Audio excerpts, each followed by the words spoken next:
Hello guys, welcome to the फैक्चर studies. आज का हमारा टॉपिक है इनडायरेक्ट टैक्स। जो हमारी फर्स्ट वीडियो थी उसमें हमने किया था टैक्सेशन मींस टैक्स का मीनिंग किया था कि टैक्स एक्चुअल में होता क्या है। वो दो टाइप्स, डायरेक्ट और इनडायरेक्ट टैक्स। अब इनडायरेक्ट टैक्स को हम आगे फर्दर क्लासीफाई कर रहे हैं कि इनडायरेक्ट टैक्स में जो था अब सारा कुछ ख़त्म हो चुका है। अब सिर्फ क्या रह गया है, हमारा जीएसटी। ओके, तो आज का टॉपिक हम अब स्टार्ट करते हैं। ठीक है, अब हमें पता चलना चाहिए कि जीएसटी होता क्या है। ओके, अब इनडायरेक्ट टैक्स आपको पता है, डायरेक्ट इनकम टैक्स तो अभी भी लग रहा है।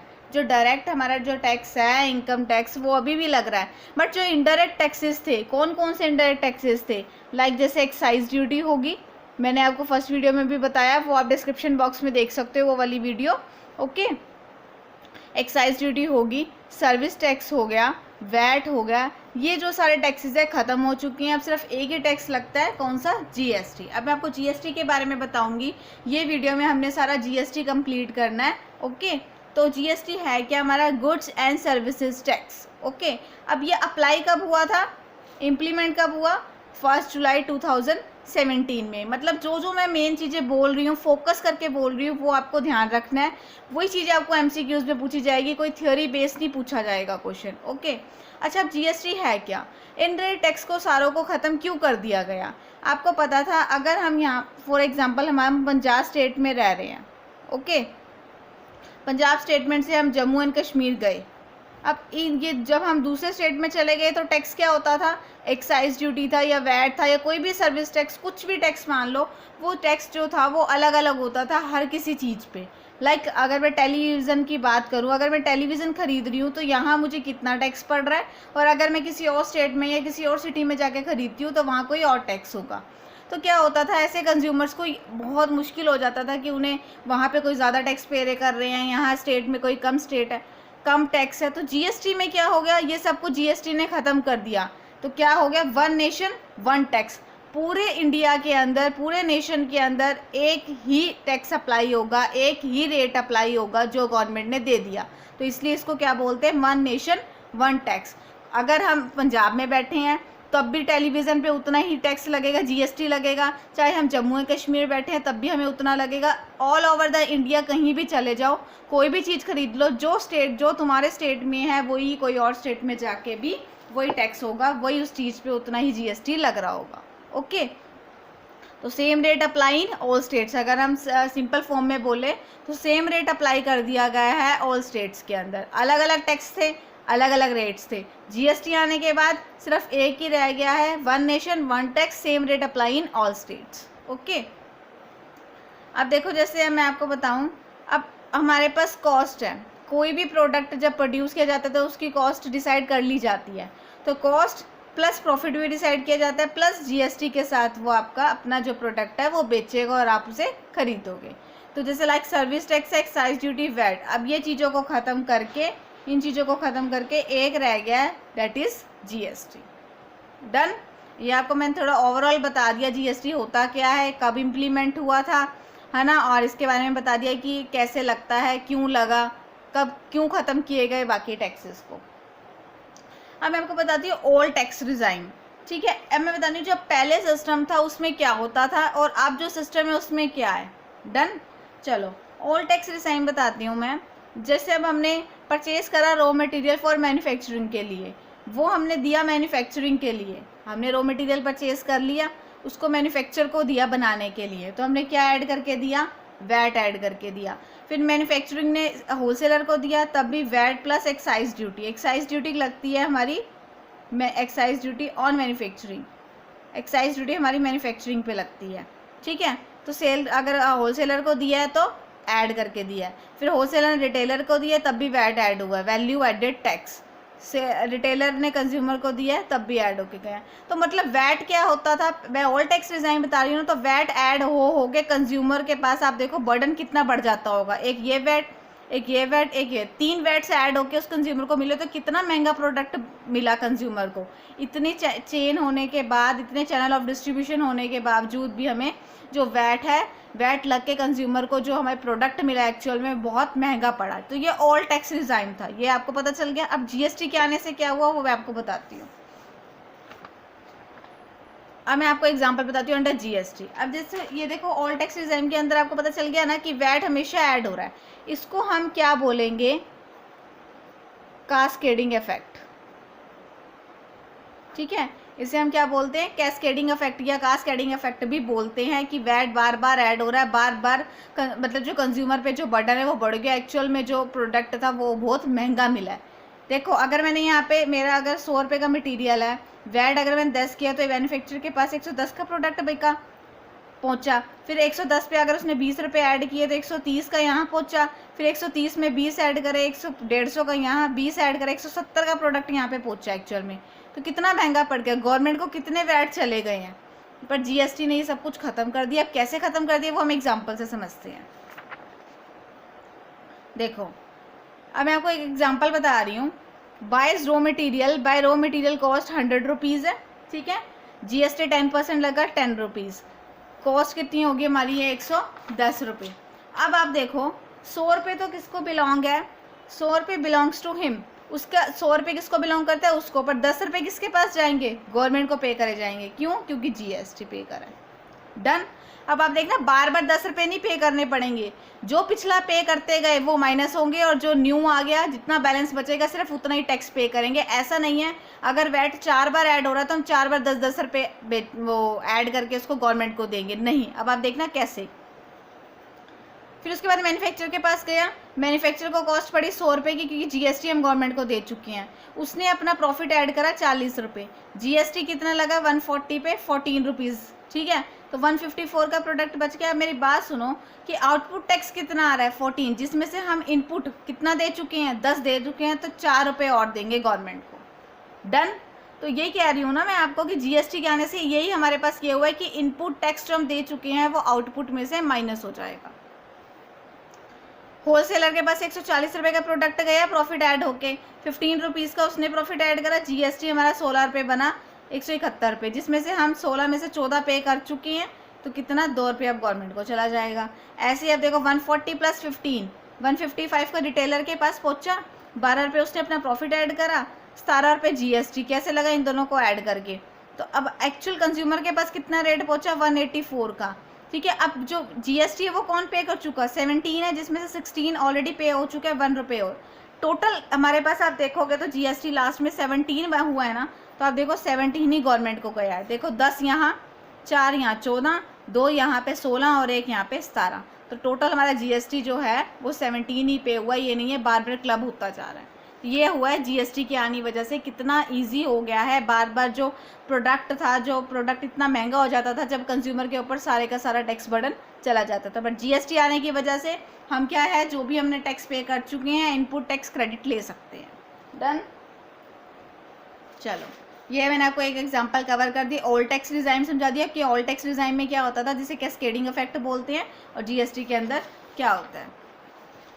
अब कुछ इंपॉर्टेंट बातें बताती हूँ मैं आपको कि जो जीएसटी था ना, GST was pass in a parliament. अब आपको पता होना चाहिए ये कि कब पार्लियामेंट में पास हुआ था, ये हुआ था 29 मार्च 2017 को पास हो गया था पार्लियामेंट में, बट इम्प्लीमेंट क्या हुआ वो भी आपको पता है। अब इम्प्लीमेंट क्या हुआ, ये तो सिर्फ पास हुआ, बट इम्प्लीमेंट मैंने आपको स्टार्ट में ही बता दिया, इम्प्लीमेंट हुआ है ये 1 जुलाई 2017। ये याद रखना, पार्लियामेंट में पास जो हो गया जीएसटी वो 29 मार्च 2017 को, बट इम्प्लीमेंट हुआ 1 जुलाई 2017। दोनों में कंफ्यूज मत होना, दोनों डेट्स लर्न करना।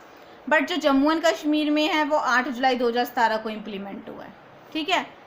3 चीज़ें मैंने आपको रिपीट कर देती हूँ, पार्लियामेंट में पास हो गया 29 मार्च 2017 को, इम्प्लीमेंट हुआ इंडिया में 1 जुलाई 2017 को, और जम्मू कश्मीर स्टेट में हुआ है 8 जुलाई 2017 को। तो ये डेट्स आपको लर्न करनी है, जब वो ध्यान रखना है।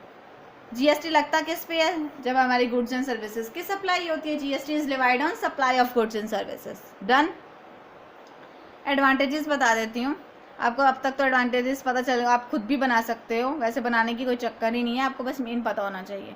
अपकमिंग्स of common national market, common national market को अपकमिंग्स मतलब जो आने वाली मार्केट्स है वो सारी अब ईजी हो गई हैं, क्योंकि सिर्फ एक ही टैक्स लग रहा है, एक ही चीज़ लग रही है जीएसटी, ठीक है। ये नहीं अलग अलग टैक्सेस लग रहे हैं, एक्साइज ड्यूटी या सर्विस टैक्स है, तो उन्हें इजी रहेगा मार्केट में जैसे ही आएंगे, जस्ट उन्हें पता होगा कि मार्केट में क्या रेट चल रहा है, कोई भी स्टेट से कुछ भी हो। Elimination of cascading effect of taxes, cascading effect बताया मैंने, वैट ऐड होता जा रहा है, बट जीएसटी में ऐसा नहीं है, तो एलिमिनेट कर दिया इसने ये इफेक्ट को।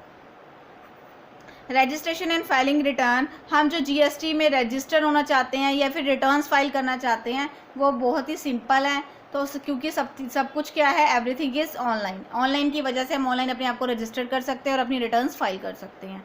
एक नेशन एक टैक्स हो गया, वन नेशन वन टैक्स, आपको पता ही एडवांटेज है इसका।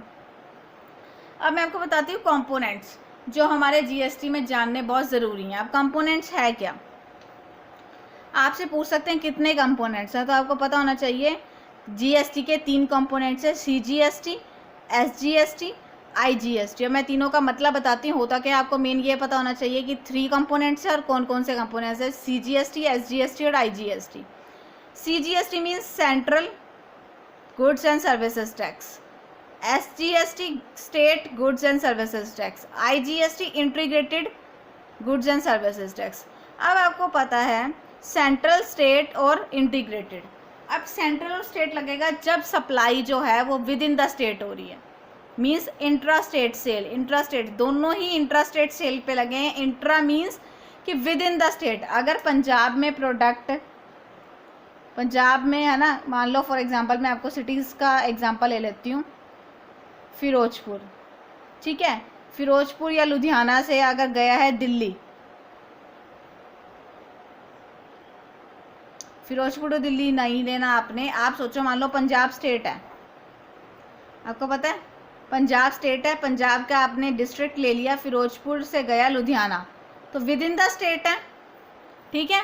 विद इन द स्टेट में क्या होगा, सीजीएसटी और एसजीएसटी लगेगा। लाइक मान लो कि हमारा 12% लगा है, ठीक है, 12% इस प्रोडक्ट पे लगा है और within the state sale हुई है, तो 6% सीजीएसटी और 6% एसजीएसटी, ये डिवाइड होके लगता है, ठीक है। ये आपको ध्यान रखना है कि अगर आपसे क्वेश्चन एमसीक्यूज पूछे कि CGST with in the state में लगता है या आउटसाइड द स्टेट लगता है या कैसे भी लगता है, तो आपको पता होना चाहिए कि सीजीएसटी और SGST with in the state लगता है, मतलब इंट्रा स्टेट सेल पे लगता है।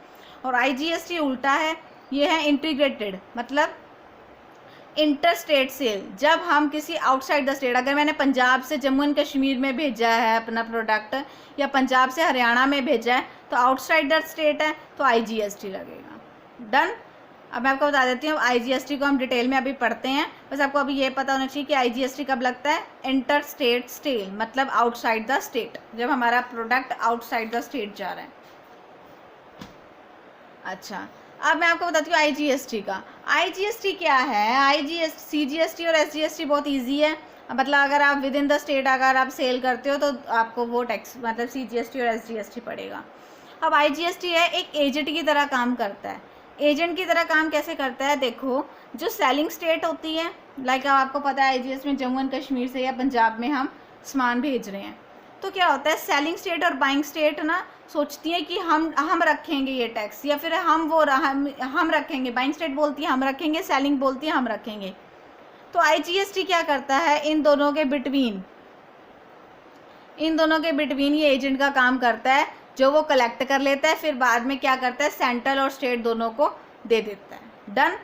तो सेलिंग और बाइंग के बीच में ये एक एजेंट की तरह काम करता है, जो कलेक्ट करके बाद में जिसका भी बनता है, जो सेंट्रल का बनता है वो सेंट्रल को, जो स्टेट का बनता है उस स्टेट को, ठीक है, वो दे देता है। तो आईजीएसटी अब आपको क्लियर है। अब आप ये क्या है, who is liable to get registered under GST, कौन लायबल है या कौन कौन बंदा रजिस्टर्ड होना चाहिए अंडर दी जीएसटी, ठीक है। ये चीज़ें ध्यान रखना क्योंकि एमसीक्यूज में पूछ सकते हैं वो। तो जिसकी turnover, whose turnover in financial year exceed the 20 lakh for normal category states, जिसकी टर्नओवर मतलब है सेल्स, जिसकी सेल्स 20 लाख से ज़्यादा है उसको रजिस्टर करवाना ही पड़ेगा अंडर जीएसटी, ठीक है। और 10 लाख की जो लिमिट है वो है स्पेशल स्टेट्स, लाइक उत्तराखंड, जैसे जो पहाड़ी इलाके वाले होते हैं उनको 10 लाख की इनकम भी अगर हो जाए तो इनफ है, बहुत ज़्यादा है समझो, तो उनको भी उत्तराखंड जैसे मतलब जो पहाड़ी इलाका है स्पेशल स्टेट्स के लिए 10 लाख की इनकम होनी चाहिए और 20 लाख की होनी चाहिए नॉर्मल कैटेगरी की स्टेट्स को, तो उसको दोनों को होना जीएसटी के अंदर रजिस्टर्ड होना बहुत ज़रूरी है। सेकेंड है every person who is registered under an earlier law. अब देखो आपको पता है इनडायरेक्ट टैक्सेस कौन कौन से, excise duty, service tax, VAT. अगर हम उसके अंदर रजिस्टर्ड थे तो हमें जीएसटी के अंदर रजिस्टर्ड होना ही पड़ेगा। Every person who is registered under an earlier law that is excise, VAT etcetera need to register under GST 2। तो उनको जीएसटी के अंडर भी रजिस्टर्ड होना पड़ेगा ही पड़ेगा। Okay done. दो चीज़ें समझ आ गई, एक मैंने लिमिट बता दी, एक मैंने बता दी जो अर्लियर लॉ में थे। इंटरस्टेट सेल, जो इंटरस्टेट सेल कर रहे हैं, मतलब एक स्टेट से one state to another state, तो उनको भी जीएसटी के अंडर रजिस्टर्ड होना बहुत ज़रूरी है। डन। फोर्थ है ई कॉमर्स, जो ऑनलाइन सेल्स कर रहे हैं, ठीक है, जो ऑनलाइन सेल्स कर रहे हैं उनको भी जीएसटी के अंडर रजिस्टर्ड होना बहुत ज़रूरी है। तो ये चार चीज़ें थी। पहली लिमिट बता रखी है 20 lakh for normal category states और 10 लाख फॉर स्पेशल स्टेट्स। जो पहले अर्लियर लॉ में रजिस्टर्ड था उनको भी जीएसटी के अंडर रजिस्टर्ड होना पड़ेगा। इंटरस्टेट सेल वालों को, जो ऑनलाइन पोर्टल पे काम कर रहे हैं उनको भी। डन। तो ये इन बंदों को होना ज़रूरी है जीएसटी के अंदर। अब मैं आपको बताऊं कि जब हम जीएसटी के अंदर रजिस्टर्ड होते हैं तो हमें एक आइडेंटिफिकेशन नंबर बनता है जिसे हम बोलते हैं जीएसटी आइडेंटिफिकेशन नंबर। ओके। अब आपसे ये पूछा जा सकता है कि ये कितने नंबर का होता है, टोटल कितने नंबर का होता है, हमें पता होना चाहिए। 15 नंबर का होता है, ठीक है। हमें ध्यान रखना है कि जीएसटी आइडेंटिफिकेशन नंबर जो है वो 15 नंबर्स का होता है। आपकी नॉलेज के लिए बता देती हूँ, फर्स्ट जो 2 डिजिट्स होते हैं वो स्टेट कोड के होते हैं। जो नेक्स्ट 10 डिजिट्स होते हैं वो permanent account means pan permanent account number, pan number होता है हमारा, ठीक है, 10। नेक्स्ट जो होता है अपने स्टेट का जो पैन होल्डर है उसका, और जेड एक हम बाय डिफ़ॉल्ट ले लेते हैं, और फिफ्थ जो हमारी ये 2 स्टेट का प्लस जो हमने ये 1 लगाया है, तो 2 और 2 4, उसका टोटल जो है चेक सम डिजिट। तो वो हम जो सम डिजिट है, ये नहीं है कि हम ये सारा सम कर लेते हैं जो भी डिजिट आए हैं उनका टोटल। तो टोटल ये 15 नंबर्स का होता है। फर्स्ट 2 डिजिट स्टेट कोड के होते हैं, नेक्स्ट 10 परमानेंट का। बस आपको मेन इतना ही पूछना है कि 15 नंबर का होता है और 2 स्टेट कोड के, next 10 pan account number, Z हमारा बाय डिफ़ॉल्ट होता है मतलब लगाते हैं, और जो लास्ट डिजिट होता है वो सबका सम होता है। डन। ये हमारा जीएसटी आइडेंटिफिकेशन नंबर इस तरह का होता है। अगर आप रजिस्टर करते हैं ऑनलाइन तो आपको इस तरह का नंबर हमें मिलता है। अब आपको मैं बता दूं कि जीएसटी की स्लैब रेट्स, ठीक है, जीएसटी स्लैब आपने सुना होगा कि जीएसटी की एक स्लैब रेट्स है। आपसे देखो अब अलग अलग स्लैब रेट्स हैं, लाइक मैं आपको बताऊंगी कि कितनी स्लैब रेट्स हैं, ठीक है। देखो अब जो 1300 गुड्स एंड 500 सर्विसेज जो हैं वो जीएसटी के अंदर रजिस्टर्ड है, जीएसटी स्लैब के अंदर रजिस्टर्ड है। कितने? 1300 गुड्स एंड 500 सर्विसेज। अब आपसे ये नहीं पूछा जाएगा, आप कॉमन सेंस है कि 1300 गुड्स है, किसी बच्चे को कोई याद नहीं रहता है कि हाँ जी ये, मान लो फॉर एग्जांपल आपसे पूछ लीजिए टेलीविज़न की कितनी स्लैब रेट है या कौन सा गुड्स रजिस्टर्ड है या नहीं है। बस आपको पता होना चाहिए कि टोटल कितना हो गया, 1800 गुड्स एंड सर्विसेज मिला के 1800 चीज़ें हमारी जो हैं जीएसटी स्लैब रेट्स में जीएसटी के अंदर रजिस्टर्ड है, ठीक है। तो ये एमसीक्यू उसके अंदर क्वेश्चन पूछा जा सकता है, तो आपको ये ध्यान रखना है 1300 goods plus 500 services. 4 tax slab rates हैं, कौन कौन सी? 5%, 12%, 18% एंड 28%। ये चेंज भी होती रहती हैं तो आप देख लिया करना। वैसे अभी 4 टैक्स स्लैब रेट्स हैं, 5%, 12%, 18% एंड 28% एंड 0% भी। ओके 0% किस पे लगता है मैं आपको बता दूं, आपको मेन उनसे पूछा नहीं जाएगा कि 18% कौन सी कैटेगरीज वालों पे लगता है। आपसे बस इतना पूछा जाएगा कि कितने टैक्स स्लैब रेट्स है। अगर पूछ ली भी जाए तो मैं थोड़ा थोड़ा नॉर्मली बता देती हूँ। 0% है असेंशियल कमोडिटीज़ के लिए, मतलब कोई टैक्स नहीं है जो एग्जम्प्ट है जीएसटी से। असेंशियल जैसे मिल्क हो गया, कर्ड हो गया, वेजिटेबल्स, ऑयल्स, ग्रेन्स, जो भी ब्रेड, जो भी हमारी रूटीन की चीज़ें हैं जो हम खाते हैं, असेंशियल्स कमोडिटीज़ हैं, उन पे हमारा कोई टैक्स नहीं, कोई जीएसटी नहीं लगता है। डन। 28% हाईएस्ट है, ये लगता है हमारा लग्जरी गुड्स पे, ठीक है, जो हम अपनी फैशन के लिए या शो ऑफ करने के लिए जो चीज़ें खरीदते हैं उस पर लगता है 28%। डन। अच्छा आपको पता चाहिए कि गोल्ड पे कितना लगता है? 3% लगता है, 1.5% सेंट्रल मतलब CGST और 1.5% STGST। तो 3% लगता है गोल्ड पे। तो आपको पता होना चाहिए गोल्ड पे कितना लगता है? 3%, 0% असेंशियल कमोडिटीज़ पे, 28% लग्जरी गुड्स पे। डन। अच्छा, अब कौन सी आइटम्स हैं जो जीएसटी के अंडर नहीं आती हैं, ये आप ध्यान रखना। ये जो मैंने बताई है एसेंशियल कमोडिटीज 0%, जीएसटी 0% है, बट ये जीएसटी के अंदर ये कमोडिटीज़ आ रही हैं। ये वो आइटम्स हैं जो जीएसटी के अंडर रजिस्टर्ड है ही नहीं। ये रजिस्टर्ड हैं, ये रजिस्टर्ड नहीं है। ये रजिस्टर्ड है बट 0% जीएसटी लग रहा है, ये रजिस्टर्ड ही नहीं है। डन। अब रजिस्टर्ड ही नहीं है, इसका मतलब क्या है? हर स्टेट के अंदर इनका रेट अलग अलग होगा, आपको सेम रेट नहीं मिलेगा। ओके, आप देखोगे कि पेट्रोल पंजाब में कोई और रेट चल रहा है, जम्मू एंड कश्मीर में अलग चल रहा है, दिल्ली में अलग, हरियाणा अलग, उत्तराखंड अलग, तो अलग अलग रेट्स हैं। आपको पता होना चाहिए। ये सिंपल आपको एक हिंट देता है कि ये जीएसटी के अंदर रजिस्टर्ड नहीं है। ये प्रोडक्ट जिसका भी रेट आपको डिफ़र करता है स्टेट टू स्टेट या फिर city to city, it means कि वो जीएसटी के अंदर रजिस्टर्ड नहीं है। जीएसटी मतलब वन नेशन वन टैक्स है, ठीक है। अगर जो चीज़ जीएसटी के अंदर रजिस्टर्ड नहीं है, इट मीन्स कि वो रजिस्टर्ड जीएसटी के अंदर नहीं है। अब crude oil, petroleum, diesel, natural gas, alcohol, tobacco या इलेक्ट्रिसिटी, इन सब का जो रेट है, ये जो जब चीज़ें हैं ये जीएसटी के अंदर रजिस्टर्ड नहीं है। इनके जो रेट्स हैं वो state to state, city to city differ करते हैं। जैसे इलेक्ट्रिसिटी का रेट पंजाब में हाई है, बट जो हमारा जम्मू एंड कश्मीर में है वो कम है। ओके, अभी आपको चीज़ें पता चल गई। आपको पता होना चाहिए कि कौन सी। अब आपसे पूछ लिया जाए कि नेचुरल गैस जीएसटी के अंदर रजिस्टर्ड है या नहीं है, तो आपको पता होना चाहिए कि नहीं है ये रजिस्टर्ड। डन। तो आपको टिक करना पड़ेगा। ये चीज़ें याद करनी है। मैंने सारे इंपॉर्टेंट नोट्स ही बनाए हैं और कोई ज़्यादा नहीं है। आप ये लर्न अच्छे से कर सकते हो। आप अगर आप ध्यान से वीडियो को सुनते हो तो आपको ये सारा क्लियर हो जाएगा। नेक्स्ट है जीएनसी काउंसिल मेंबर। आपसे ये पूछ सकते हैं कि जीएसटी काउंसिल में कितने मेंबर्स हैं, तो टोटल कितने मेंबर्स हैं? 33 मेंबर्स हैं। आपको पता होना चाहिए कितने मेंबर्स हैं? 33 मेंबर्स।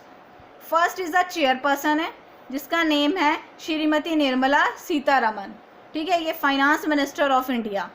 फर्स्ट हमारा चेयरपर्सन कौन है? श्रीमती निर्मला सीतारमन, जो है फाइनेंस मिनिस्टर ऑफ इंडिया। कितनी रहेगी? 32। नेक्स्ट है वाइस चेयरपर्सन, वो कौन है हमारा? अनुराग ठाकुर। ओके, तो कितने रह गए? 31। जो 31 पर्सन्स रह गए हैं वो क्या हैं? हर स्टेट के 28 स्टेट्स के 28 उनको मैनेज करने वाले हैं, ठीक है। जो बाकी 3 है वो यूनियन टेरिटरी के पर्सन्स हैं। ओके, फर्स्ट चेयरपर्सन है, सेकंड वाइस चेयरपर्सन, जो 28 स्टेट्स के 28 संभालने वाले हैं, जो भी उसको मैनेज करते हैं, ठीक है, वो मेंबर्स हैं, और 3 यूनियन टेरिटरीज़ के मेंबर्स हैं। तो आपको मेन याद रखना है कि टोटल कितने हैं, हमारे चेयरपर्सन का नाम क्या है और वाइस चेयरपर्सन का नाम क्या है। 28 स्टेट्स के तो आपको पता है 28 स्टेट्स हैं, तो उनके अपने अपने होंगे। तो ये अब मैंने आपको करवाया ये इनडायरेक्ट टैक्स, जिसमें मैंने आपको जीएसटी का सारा करवा दिया हुआ है कि हमारा ये जीएसटी के अंदर क्या क्या चीज़ें हमारी कवर होती हैं, कि जीएसटी कब इम्प्लीमेंट हुआ था, कितने उसके मेंबर्स हैं, जीएसटी आइडेंटिफिकेशन नंबर क्या है, कौन सी स्लैब रेट्स क्या हैं, ऑल टैक्स डिज़ाइन क्या था, कास्केडिंग इफेक्ट्स क्या थे, ठीक है। और अंडर जीएसटी के एग्जांपल मैंने आपको करवा दी हुई है, एडवांटेजेस, डिसएडवांटेजेस और कंपोनेंट्स के। तो मैंने आपको इसको ये वीडियो के अंदर सारा कुछ मोस्टली कवर हो गया है। तो आप फर्स्ट वीडियो पहले आप देख लीजिएगा, वो आपको डिस्क्रिप्शन बॉक्स में मिल जाएगी। देन ये सेकंड वीडियो के अंदर आपका सारा टैक्सेशन का कवर हो गया है। बाकी हम एमसीक्यूज़ तो एट द लास्ट वीडियो में करेंगे ही करेंगे, जिससे आपको क्लियर हो जाएगा कि किस टाइप के हमको एमसीक्यूज़ मिल जाएंगे। ऐसे जो भी मैंने आपको इसके अंदर फोकस करके पॉइंट्स बताए हैं वो आप क्लियर कर लीजिएगा कि कब इम्प्लीमेंट हुआ था, उसके टोटल मेंबर्स कितने हैं, कौन थे, क्या था, ये सब आप देख लीजिएगा। अगर आपको ये वीडियो पसंद आई हो तो इसे लाइक कीजिए, शेयर कीजिए, सब्सक्राइब कीजिए। Thanks for watching video. Have a nice day.